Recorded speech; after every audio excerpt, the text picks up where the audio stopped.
Photo आते हैं mobile में, वीडियो आते हैं मोबाइल में। ज्यादा ग्रुपों में जुड़ जाओगे, ज्यादा फोटो ज्यादा वीडियो आना चालू हो जाएंगे। आता जाएगा आता जाएगा आता जाएगा आता जाएगा आता जाएगा आता जाएगा। बाद में मोबाइल एकदम हैंग हो जाएगा, फिर हिलेगा न डुलेगा। बोलो बोलो, सही है कि गलत है? ना हिलेगा न डुलेगा। फिर तुम इधर ए छोरा इधर आ, देख तो जरा इसमें ना जाने क्या हो गया। कल तक तो अच्छा चल रहा था। अरे मम्मी इसमें ज्यादा डाटा भरा गया है, इसको डिलीट करना प्रारंभ करो। डिलीट करोगी सब कुछ खाली कर दोगी, मोबाइल अच्छा चलने लगेगा। उसी तरह अपने मन को जब खाली करना प्रारंभ करोगे तो ये दिल भी शिव में लगना प्रारंभ हो। खाली करना, और हम खाली नहीं कर रहे हैं, इसीलिए हैंग मार रहा है। इसीलिए खाली कर।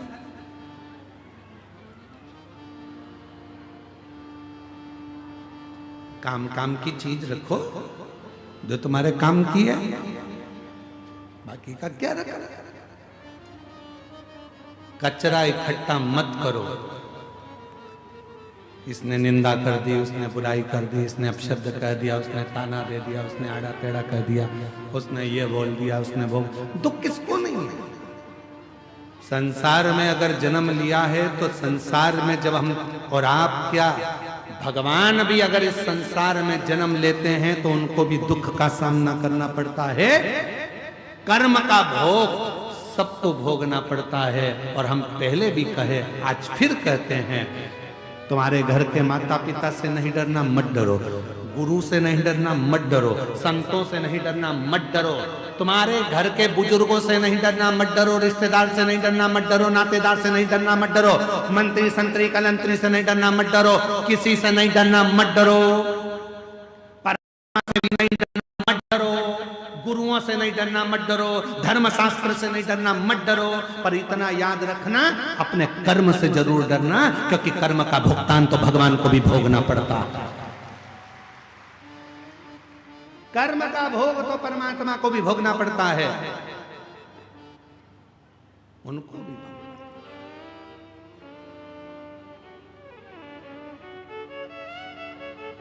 मां जानकी जी ने एक चिड़िया को कैद में रखा था, तो मां जानकी जी को कैद में रहना पड़ा। राम जी ने छुपकर बाली को बाण मारा था, वही बाली ने छुपकर कृष्ण अवतार में भगवान कृष्ण को बाण मारा।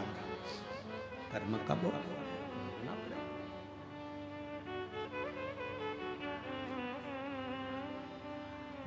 मत बुरे कर्म कर बंदे, वरना पछताएगा। भगवान की आंखों से तू बच नहीं पाएगा, तू बच नहीं पाएगा। अरे ओ अज्ञानी मत करना, तेरे कर्म का फल भी तू ही पाएगा। जैसा किया तूने तेरे आगे आएगा। मत बुरे कर्म कर बंदे, वरना पछताएगा। भगवान की आंखों से तू बच नहीं पाएगा, तू बच नहीं पाएगा। कर्म का भोग तो परमात्मा को भी भोगना पड़ता है। परमात्मा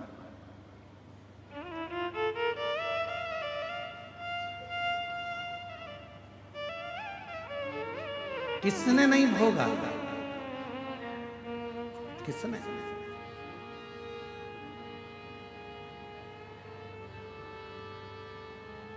कितना सुंदर एक प्रसंग आता है।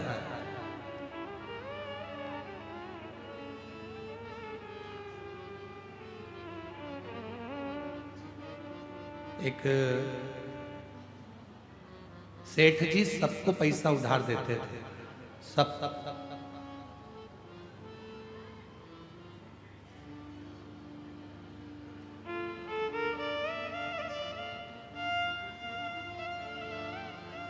सेठ जी सबको पैसा उधार देते थे, सबको।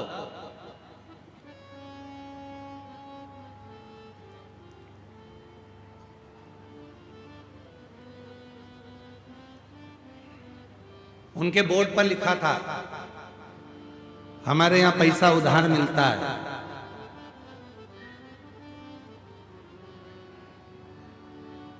जीते जी दे देना, नहीं तो मरने के बाद दे देना। बोर्ड पे लिखा था। और गिदम में भी कोई हो ऐसा तो जरूर पक बता देना। एक सेठ जी के दरवाजे पर लिखा था, हमारे यहां पैसा उधार मिलता है, जीते जी दे दो, नहीं तो मरने के बाद दे देना। 2-3 चोरों ने विचार करा कि यार सेठ जी के पास बहुत पैसा है, बहुत पैसा। एक काम करते हैं कि ये सबको उधार देता है, कौन उधार मांगे?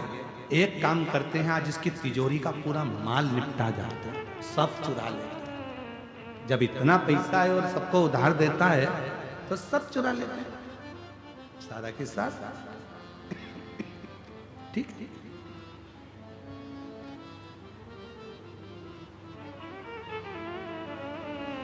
चोरों ने विचार करा, आज रात्रि को सेठ जी के तिजोरी में से माल चुराना। ये बहुत उधार देता है,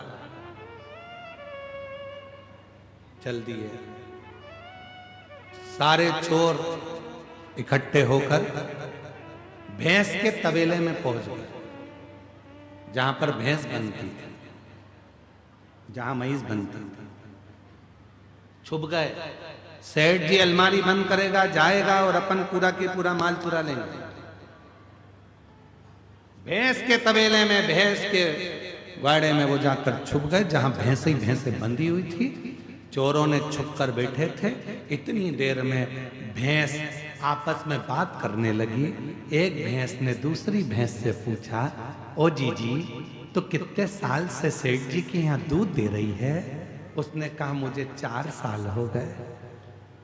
दूसरी से पूछा, तुझे कितने साल हो गए? मुझे 10 साल हो गए सेठ जी क्या दूध देते देते।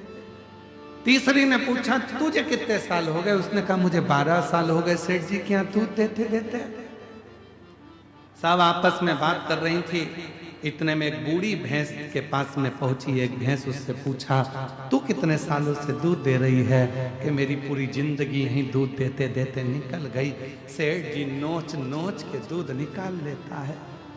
तो उसने पूछा बूढ़ी भैंस से, एक बात बता, आखिर अपन सब सेठ जी के घर में इतना दूध क्यों दे रहे हैं? कि सेठ बहुत समझदार है, उसने दरवाजे पर लिख कर रखा है, उधार लिया है, जीते जी दे दो, नहीं तो मरने के बाद देना। मैं जीते जी नहीं दे पाई, इसलिए मरने के बाद भैंस बन के निचोड़ निचोड़ के निकाले जा रहा है, सारा दूध निकाले जा रहा है, सारा। इसलिए मेरी जीजियों, मेरे जी जाओ, सावधान इंडिया, सावधान हो जा। किसी का लिया है तो दे दो, नहीं तो मरने के बाद वो नोच नोच के निकालेगा। फिर अगला जन्म ना जाने कौन सा होगा और हमको चुकाना पड़ेगा। भगवान की कृपा है जो अच्छे कुल में जन्म लिया, भगवान की कृपा है अच्छे घर में जन्म लिया, भगवान की कृपा है अच्छी पत्नी, अच्छे बच्चे मिले, भगवान की कृपा है जो 2 रोटी खाने को मिली, भगवान की कृपा है जो पूरा शरीर अच्छा दिया, और भगवान की कृपा है जो कहीं अच्छे लोगों से मिला दिया, ये उसकी कृपा है। इसलिए प्रयास करो कि अच्छा कर्म कर कर जाना, बुरा कर्म कर कर उसके सामने पहुंचो तो मुख दिखा सकते, मुख दिखा सकते, कर्म। कितना सुंदर व्याख्यान। कश्यप बाबा का कथा आती है, कश्यप ऋषि की कथा आती है।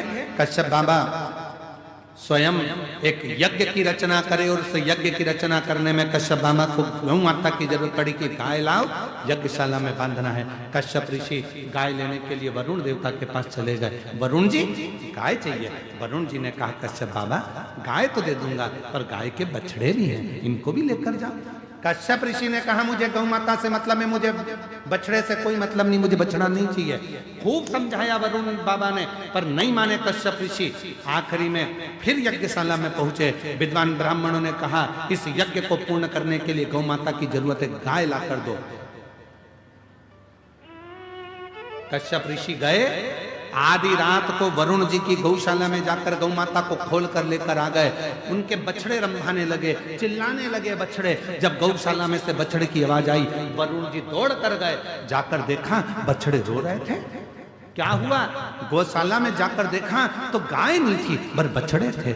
मालूम पड़ा कि कश्यप ऋषि यज्ञ को कराने के लिए गाय लेकर चले गए। बछड़े खोलकर कश्यप बाबा के यज्ञशाला में वरुण जी पहुंच गए।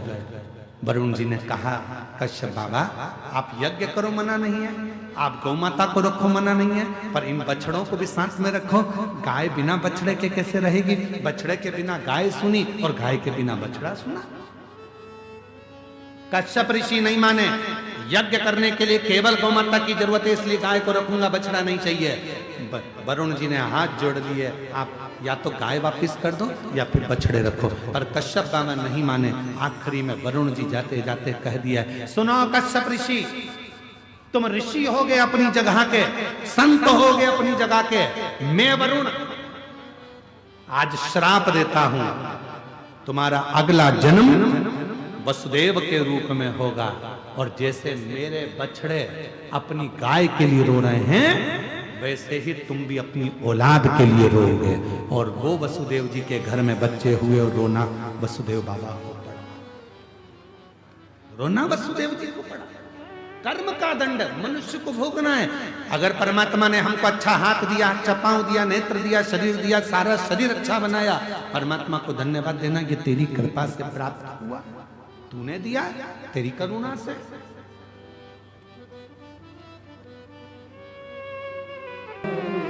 आप जिस भाव से बाबा को भजते हो, बाबा उसको स्वीकार करते।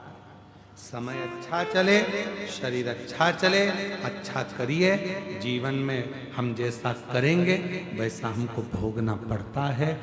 परमात्मा की कृपा से शरीर मिला है तो परमात्मा में समर्पित हो। हम ये नहीं कहेंगे तुमसे कि तुम घर छोड़ो, परिवार छोड़ो, कुटुंब छोड़ो, नाते छोड़ो, रिश्ते छोड़ो, कुछ मत छोड़ो, पर अपने घर में रहकर मेहनत भी करो, संघर्ष भी करो और शिव की भक्ति भी करो। शिव भक्ति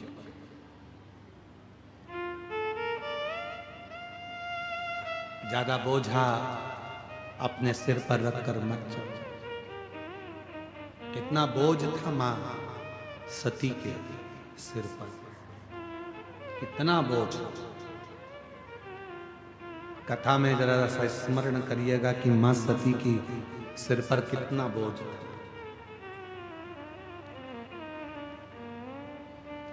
हल्का नहीं कर पाते हैं तो लोग फिर अपना शरीर त्याग देते हैं। कभी आपने विचार करा कि भगवान देवाधिदेव महादेव की धर्म पत्नी माता सती, दक्ष प्रजापति की बेटी मां सती,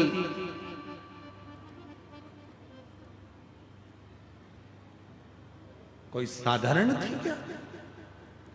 पर इतना डिप्रेशन में पहुंच गई मां सती, इतना टेंशन मां सती की जिंदगी में हो गया, इतना चिंता मां सती के जीवन में आ गई।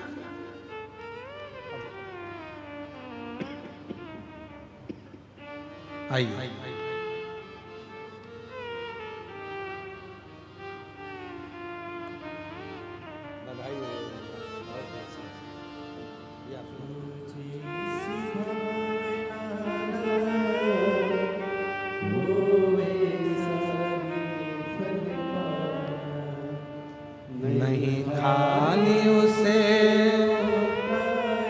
एक बार जोरदार ताली बजाओ।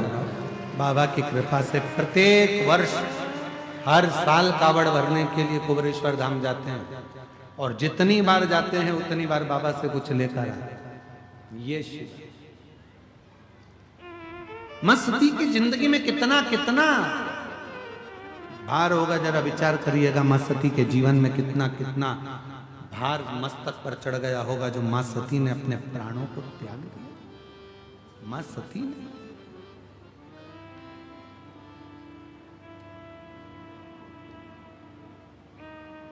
विचार करिए। मां सती बैठी हुई थी, पिता ने यज्ञ रखा था, यज्ञ सबको बुलाया था, मां सती को, शिव को नहीं। सब आए हैं यज्ञ में, पर भगवान देवादिदेव महादेव के पास में कोई पत्र नहीं गया, कोई बुलावा नहीं गया, कोई बुलाया नहीं गया, कोई ने जाकर सूचना नहीं दी कि दक्ष प्रजापति के यहां यज्ञ है, तुम आओ। बल्कि यज्ञ के पहले दक्ष प्रजापति ने एक सभा रखी थी। उस सभा में भगवान देवादिदेव महादेव बैठे थे और सब बैठे हुए थे। दक्ष प्रजापति का आगमन हुआ था। शंकर भगवान उठकर खड़े नहीं हो पाए, सब खड़े हो गए, शिव खड़े नहीं हुए। तो दक्ष प्रजापति को क्रोध आ गया था, श्राप दे दिया, हे शिव, मेरी बेटी सती का विवाह तेरे साथ में हुआ है और तूने अपने ससुर का अपमान करा है। मैं तुझे श्राप देता हूं कि तू शमशान में निवास करेगा। जैसे ही शंकर भगवान ने सुना शमशान में निवास करूंगा, शिव जी प्रसन्न होने लगे, नाचने लगे। भगवान ब्रह्मा विष्णु ने पूछा, भोलेनाथ आपको श्राप लगा है और आप नाच रहे? शंकर भगवान कहते हैं, इसको श्राप कहते हैं क्या? मेरे ससुर मेरे बारे में कितना अच्छा सोचे हैं, मेरे ससुर ने मेरे लिए कितना अच्छा सोचा। उन्होंने मुझे शमशान का निवास दिया। मेरे ससुर के बराबर दुनिया में कोई ससुर नहीं होगा जो इतना अच्छा सोचा। प्लाट भी दिलाया तो ऐसी जगह दिलाया जहां कोई कब्जा ही नहीं करेगा। इससे जोरदार जगह कहां हो? लोग मकान पर कब्जा कर सकते हैं, दुकान पर कब्जा कर सकते हैं, फैक्ट्री पर कब्जा कर सकते हैं, जगह पर कब्जा कर सकते हैं, पर दुनिया का कोई व्यक्ति नहीं कि जहां पर व्यक्ति को जलाया जाता हो उस जगह पर कब्जा कर ले। मेरा स्थान वहां होगा, ये तो मुझे प्रसन्नता होना चाहिए। प्रसन्नता। पर दक्ष प्रजापति ने ठीक नहीं किया, ठीक नहीं किया। सती मैया के ऊपर टेंशन आ गया, मेरे पिता ने मेरे पति का अपमान कर दिया। चिंता में पड़ गई, बहुत ज्यादा चिंता। कितनी चिंता होती है जब घर में शादी होती है और शादी के समय पर जीजी को तो खूब पूछो, बहन जी बहन जी बहन जी, और जीजा जी को फूफा जी को मत पूछो। तो वो सत्यनारायण भगवान की पंजेरी का प्रसाद खा के फूफाई करते रहते।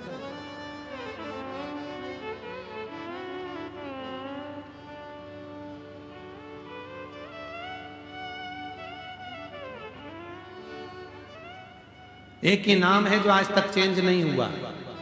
जीजा जी जीजू हो गए, मामा मामू हो गए, चाचा चाचू हो गए। केवल एक ही है वो आज तक चेंज नहीं हुआ, फूफा। इनको किसी ने फूफू नहीं किया, बस एक ही चेंज नहीं, बाकी के सब चेंज हो गए। वो चेंज ही नहीं होती।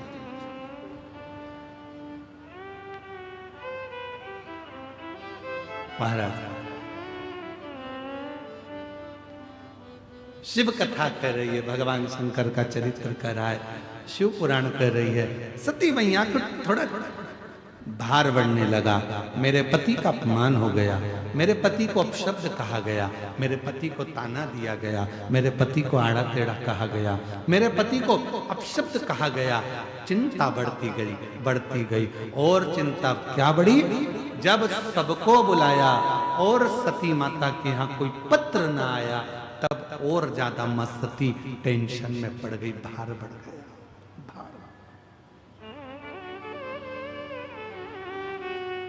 शिव जी के पास पहुंची, बाबा भोलेनाथ जी ने समझाया, क्या हो गया सती, तुम्हारा चेहरा उतरा हुआ है।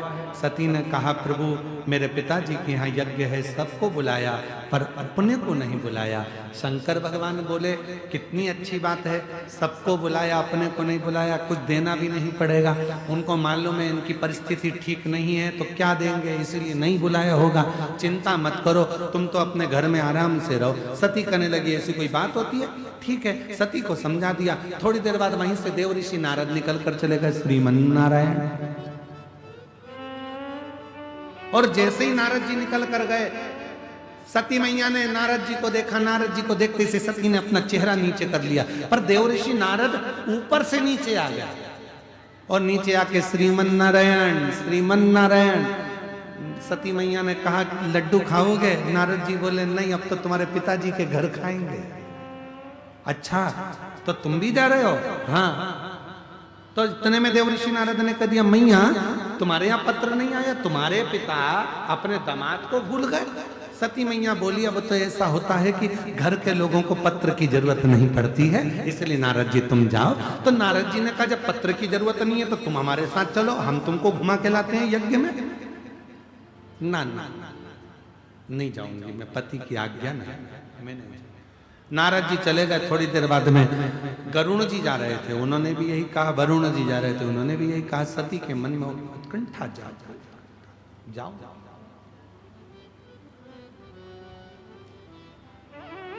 समझा रहे हैं शिव। आज भगवान शंकर समाधि में भी नहीं बैठे, अपनी धर्म पत्नी सती को समझाते रहे। देखकर ललायित मत, ललायित मेरी जीजियों, दीपावली पर किसी के घर में भी मिलने जाओ पर उसके घर के पर्दे से और उसके घर के जेवर से मतलब मत रखो। दूसरे के यहाँ मिलने जाते हो दिवाली पर, उसके घर की पेंटिंग और उसके घर के पर्दे देख कर आती हो और घर में आके प्राण खाती हो। अपन को वैसे ही लाना है, वैसी चूड़ी बनवाना है, वैसी मंगलसूत्र बनवाना है, वैसी मंगलसूत्र लाना है, वैसी पायजेब लाना है, वैसी तगड़ी लाना है। दिन रात दिन रात दिन रात दिन रात कलेश। और आखिरी में पति दिला भी देता है जब एक दिन ऐसा आता है करवा चौथ का। इधर होती है करवा चौथ की नहीं होती है? अरे जम के तो बोलो, होती है। एक दिन ऐसा आता है करवा चौथ का कि पति बेचारा अब जिद कर रही है तो दिला भी देता है। ना जाने कहां कहां से कर्जा वर्जा कर कर गले में एक छोटा सा पेंडिल दिला देता है। पर जिस दिन वो करवा चौथ की पूजन करती है और वो अपने पति का चलनी में मुंह देखती है, ये तो पति को देखती है, पति उसके गले का मंगलसूत्र 50,000 का देखता है।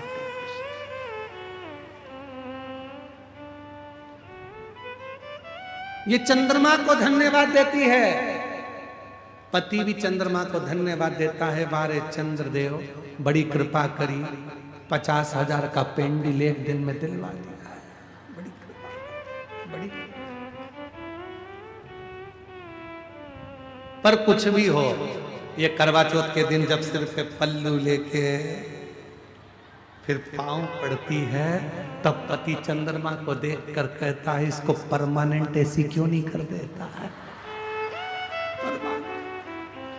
जैसे आज ये पांव पड़ रही है ऐसी ही तो इसको परमानेंट कर दे कि ये रोज मेरे कम से कम एक बार तो पांव पड़े। और पढ़ना चाहिए। देखो घर के बुजुर्गों के पांव और पति के पांव जरूर पढ़ना चाहिए। आप में से कितनी माताएं जो अपने पति के रोज पांव पढ़ती है? जरा हाथ उठाओ। अरे झूठ मूठ की उठा लो। 1 2 3 4 5 6 7 8 8:30 8:30 इसलिए उठाया था, गिरा दिया, मैं समझ गया। 30 त्योहार पे पढ़ती होगी, करवा चौथ, दीपावली, बस इस समय पर। अच्छा जाने दो, अब तुम नहीं पढ़ती तो जाने दो। अब तुम में से वो उठा लो, तुम नहीं पढ़ती हो तो वो पढ़ लेता। कभी कभी वो भी तुम्हारे पाँव पढ़ लेता है। जब तुम गुस्से में होती हो, झगड़ा करती हो, तो वो कह देता है तेरे हाथ जोड़ो, चुप हो जा, चुप हो जा। कभी कभी वो भी कह देता है तू चुप हो जा, तेरे पाँव पड़ रहा हूं, तू चुप हो। क्यों मेरी माँ से झगड़ा कर रही है, क्यों अब शब्द बोल रही है, तेरे पाँव पड़ता हूं, चुप हो जा। तो कभी कभी वो भी पढ़ लेता है, उसमें कोई दिक्कत वाला विषय नहीं है, पर पढ़ना चाहिए रोज, चरण रोज पढ़ो अपने परमात्मा के, पति के और पिता को, माता पिता को, बुजुर्गों को नमन करना चाहिए। दीन बंधु दयालु दया कीजिए। कल से जो अपने पति को प्रणाम नहीं करे उसको उठा लीजिए, प्रणाम करो। रोज प्रणाम करने में जाता क्या तुम्हारा? बोलो तो हाँ ना। अच्छा मत बोलो, मुंडी हिला के बता दो तंत्र।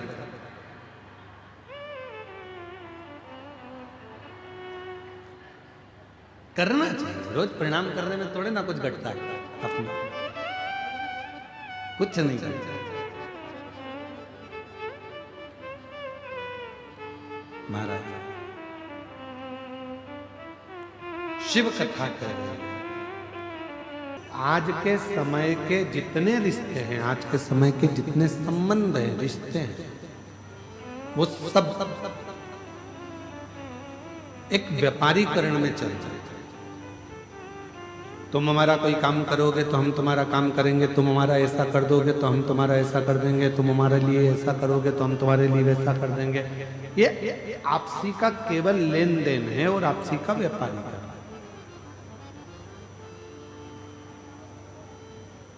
पर एक रिश्ता, एक संबंध होता है अपने बाप से, अपने पिता से। एक रिश्ता होता है अपनी माता से, संबंध होता है अपनी माता से, जिसमें कोई व्यापारीकरण नहीं। एक रिश्ता होता है परमात्मा से, जिसमें कोई व्यापारीकरण नहीं।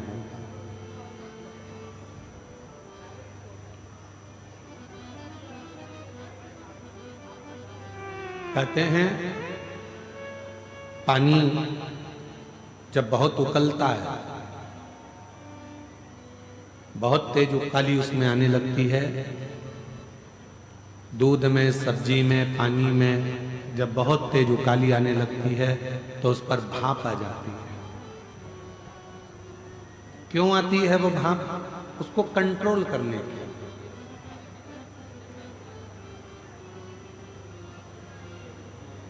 पानी में उकाली आई तो भाप आ गई, सब्जी में उकाली आई तो भाप आ गई, दूध को आपने गर्म किया, उकाली आई तो भाप आ गई। भाप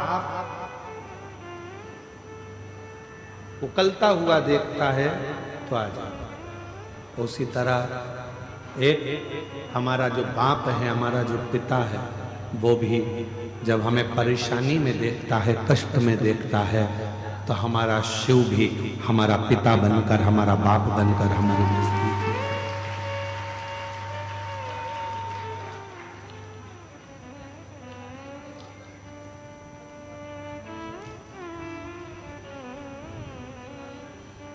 शरीर मिल जाए, प्राप्त हो जाए, जरूरी नहीं है कि वो शरीर तुम्हारा पूर्ण तरह से कार्य करे। जब तक कर रहा है तब तक उस परमात्मा की भक्ति में भी लगा और अपने परिश्रम में भी लगा। कोई तुमसे कह दे कि अपना घर छोड़कर बाबा बन जाओ, बिल्कुल मत बनो। जो बन गए हैं उनको नमन करो, प्रणाम करो। कोई तुमसे कहे कि तुम साधु बन जाओ, सन्यासी बन जाओ, संत बन जाओ, हाथ जोड़ लो। कोई तुमसे कह दे कि किसी नदी के तट पर जाकर बैठ जाओ, हाथ जोड़। क्यों? शिव महापुराण की कथा कहती है कि दुनिया में सबसे सुंदर यदि कोई आश्रम है तो वो गृहस्थ आश्रम।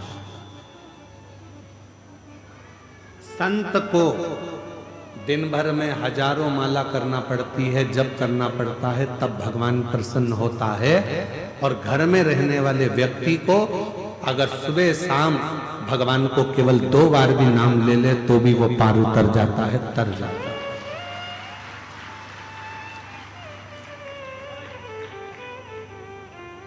संत को तपस्या करना पड़ेगी, साधु को साधना करना पड़ेगी, पर एक गृहस्थी को, घर में रहने वाले व्यक्ति को ना उसे तप करना है, ना उसे साधना करना है, ना उसे कोई योग करना है, उसे तो केवल एक काम करना है, सारी समस्या का हल बोल बम का नारा है। बस उसको अपनी जिंदगी में एक ही चीज करना है कि चलते फिरते काम करते करते भगवत नाम ले, भगवती स्मरण।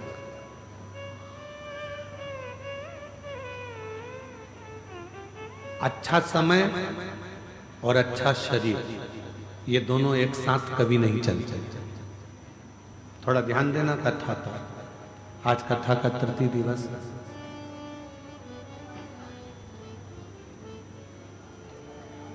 अच्छा समय और अच्छा शरीर कभी दोनों एक साथ नहीं चलेंगे। शरीर अच्छा रहेगा तो समय अच्छा नहीं रहेगा। जब समय अच्छा चलेगा तो शरीर ठीक नहीं चलेगा।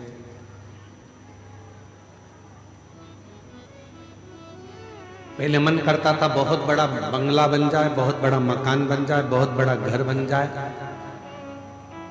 उस समय पर समय अच्छा नहीं था, शरीर अच्छा था, तो लगता था कि मकान बन जाए, मकान बन जाए, मकान बन जाए, घर बन जाए, मकान बन जाए।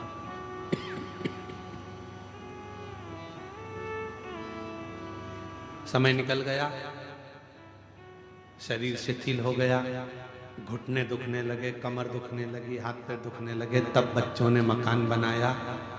पहले मन करता था कि मकान बड़ा हो तो मैं अंदर कपड़े धो के छत पे ले जाके सुखा दूं।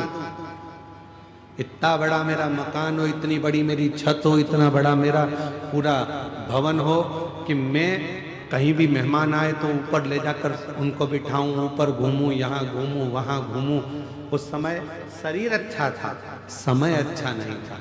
जब समय अच्छा आया तो मकान बन गया। मकान तो बन गया पर शरीर अच्छा नहीं रह पाया। अब तुमसे कोई कहे ऊपर जाके कपड़े डाली आओ तो क्या भैया हाथ जोड़ूं, तू चले जा, हमारे बस का। शरीर ठीक, शरीर अच्छा था तो खाने के भी लाले पड़ जाते थे, व्यवस्था नहीं हो पाती थी, कुछ मिल पाता था, कुछ नहीं मिल पाता था। और अब समय अच्छा आ गया, बच्चे कमाने लगे, व्यापार व्यवसाय अच्छा चलने लगा, सब काम अच्छा हो गया, तो मालूम पड़ा थोड़ा बहुत भी खा लो तो मालूम पड़े पेट में तकलीफ हो जाती है, शरीर सही नहीं रह पाता। समय और शरीर ये दोनों एक साथ अच्छे बहुत कम चलते हैं। और मेरी जीजियों, मेरे जीजाओं, मेरी बेटियों, बेटाओं, मेरी माताओं, मेरे बुजुर्ग माँ बाप, ध्यान रखना इस बात का, यदि तुम्हारा शरीर भी अच्छा चल रहा है और समय भी अच्छा चल रहा है तो खूब दोनों हाथों से भजन भी करो, काम भी करो, मेहनत भी करो, संघर्ष भी करो और भगवत नाम का स्मरण भी करो। अगर दोनों सही चल रहे हैं,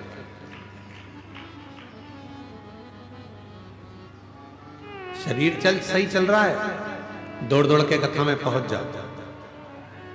अपने दंतेवाड़ा क्षेत्र में पहली बार ये कथा शिव महापुराण की आई है। शरीर अच्छा है, परिवार वालों से कहो कि मुझे लेकर चलो, मुझे कथा में छोड़कर आओ। कहाँ हो रही है? गिदम में हो रही है, 25-50 किलोमीटर दूर है, चलो। आज हम वनवासी क्षेत्रों में जब गए, सुबह जब हम बारसूर पहुंचे, वहां पर बहुत सारी आदिवासी जीजियों से, वनवासी जीजियों से मिलना हुआ। उनके चेहरे पे बड़ी प्रसन्नता थी। उनके मुख से निकला कि हमने शिव को देखा कि नहीं देखा, पर गुरुजी आप आ गए तो हमको लगा कि हमारा शंकर का दर्शन हमारे बारसूर में हो।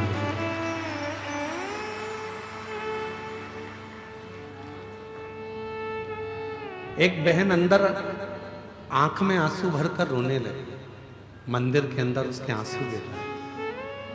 हम शिव जी को जल चढ़ा रहे थे बारसूर के मंदिर में, 32 खंबा मंदिर में, और उसकी आंख में से जल बह रहा था। हमने कहा दीदी तुम रो क्यों रही हो? तो कहा गुरुजी पहली बार हमारे क्षेत्रवासियों ने इतनी आनंद के साथ, ये पूरा क्षेत्र नक्सल क्षेत्र रहा है, पर हमारे क्षेत्र में हमने पहली बार बच्चे से लेकर बूढ़े तक के व्यक्ति के चेहरे पर प्रसन्नता देखी है। ये शिव की, ये शिव।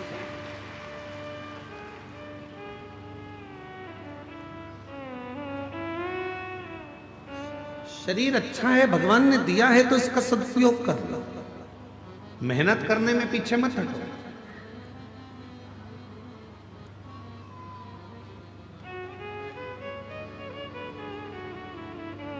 भगवान को पाने के लिए बहुत बड़ी तप की, बहुत बड़ी साधना की, बहुत बड़े उपास की, बहुत बड़े व्रत की भी जरूरत नहीं पड़ती। यहां तक शिव महापुराण की कथा कहती है कि अपने हाथ से इतना दान कर कर जाना कि तुम्हारे मरने के बाद कोई 12 और 13 ब्राह्मण को भोजन कराए कि नहीं कराए मालूम नहीं। अपने खुद इतने व्रत कर कर जाना कि तुम्हारे मरने के बाद कोई एकादशी का व्रत करे कि नहीं करे। लोग मरने के बाद एकादशी दान देते हैं, इधर देते हैं कि नहीं देते वो हमको नहीं मालूम है। इधर छत्तीसगढ़ में इस साइड चलता है कि नहीं चलता? चलता है क्या?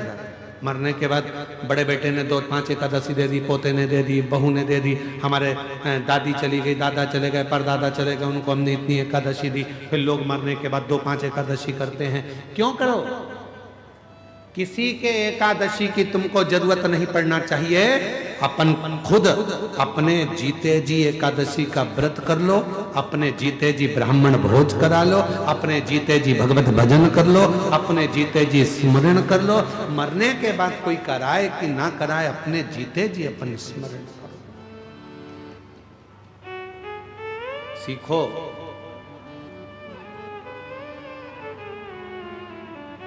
श्री विजय प्रसाद जी तिवारी जी को मैं धन्यवाद दूंगा। कहाँ बैठे हैं? कहाँ बैठे? काहे नीचे बैठ गए? तुम्हारे पाँव में तकलीफ हो रही थी, ऊपर बैठो। नहीं है तकलीफ? जरा इनको देखो, 82 है ना, 82। और कल इन्होंने 94 वाले से भी मिलवाया था हमको, और वो भी चल के आए थे। 81 जय हो। इतनी अवस्था होने के बाद भी इनके चेहरे की प्रसन्नता देखिए कि शिव महापुराण की कथा करवा कर इनके चेहरे पर कितना तेज आया है, कितना तेज। कोई थकान नहीं दिखती है। हमारे साथ सुबह बारसूर भी गए, दर्शन भी किया, घूमे भी। कल दंतेश्वरी माता के दर्शन करने गए। माननीय विधायक महोदय भी साथ में थे, श्री चेतराम मटामी जी भी, और आप भी साथ में थे। कोई हमारे जो साथ के बच्चे हैं वो दौड़ने में थक रहे थे, पर ये तिवारी जी एकदम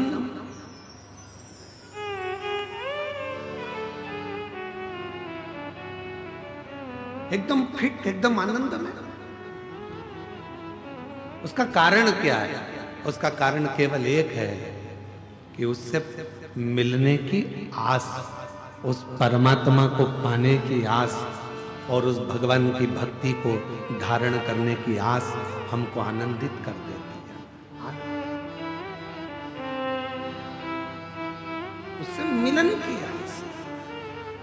और मेरे भोले तेरा सहारा है, मेरे भोले तेरा सहारा है, मेरी नैया का तू किनारा, मेरी नैया का तू किनारा, मेरे बाबा तुझे पुकारा है, मेरे बाबा तुझे पुकारा है, मेरी नैया का तू किनारा।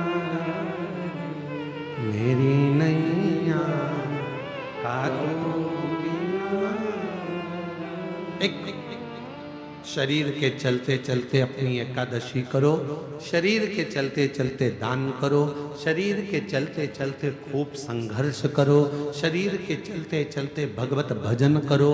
शरीर नहीं चलेगा तब कुछ नहीं कर सकते।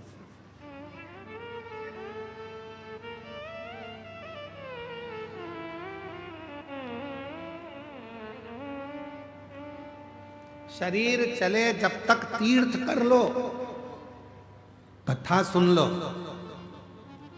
और तुम्हारी घर में चले तब तक दोनों हाथों से दान और धर्म कर लो,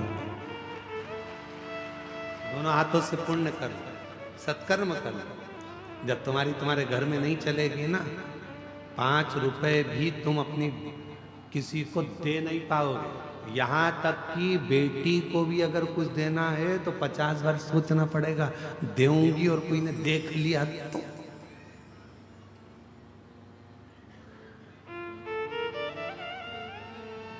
शरीर चले तब तक तीर्थ करो, कथा सुनो, भगवत भजन करो, स्मरण करो, और तुम्हारे घर में चले तब तक भगवान की भक्ति करो, दान करो, पुण्य करो, सत्कर्म करो, जो तुम अच्छा कर सकते। फिर मौका नहीं मिला।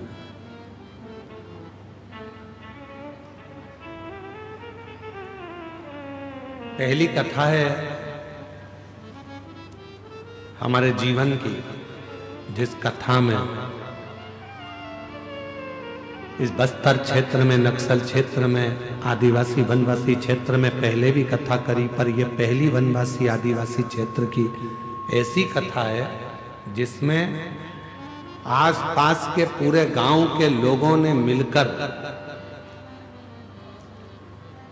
10 लाख खाने की पत्तल बनाई है, पत्ते की, भोजन करने के लिए।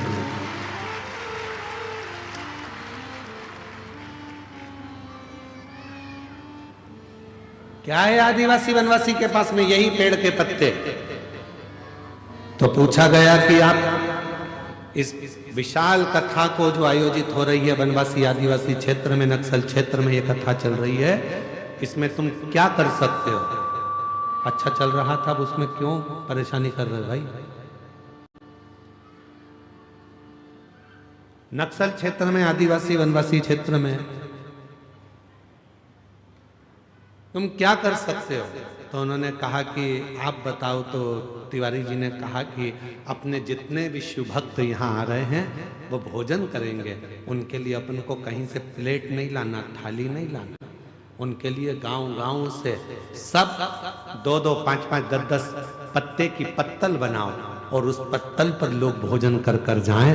हमारा वनवासी क्षेत्र की बहनों ने, जीजियों ने, जीजाओं ने, बेटियों ने, बेटाओं ने 10 लाख पत्तल निर्माण करी, पत्ते की पत्तल 10 लाख।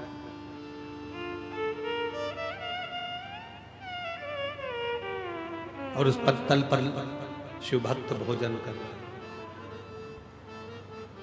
कितनी प्रसन्नता, कितनी आनंदता, शिव कृपा।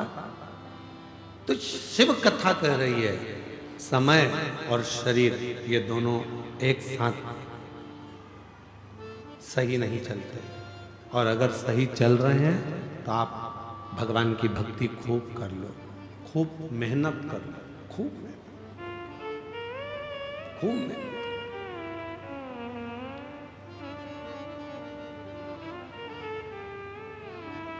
महाराज,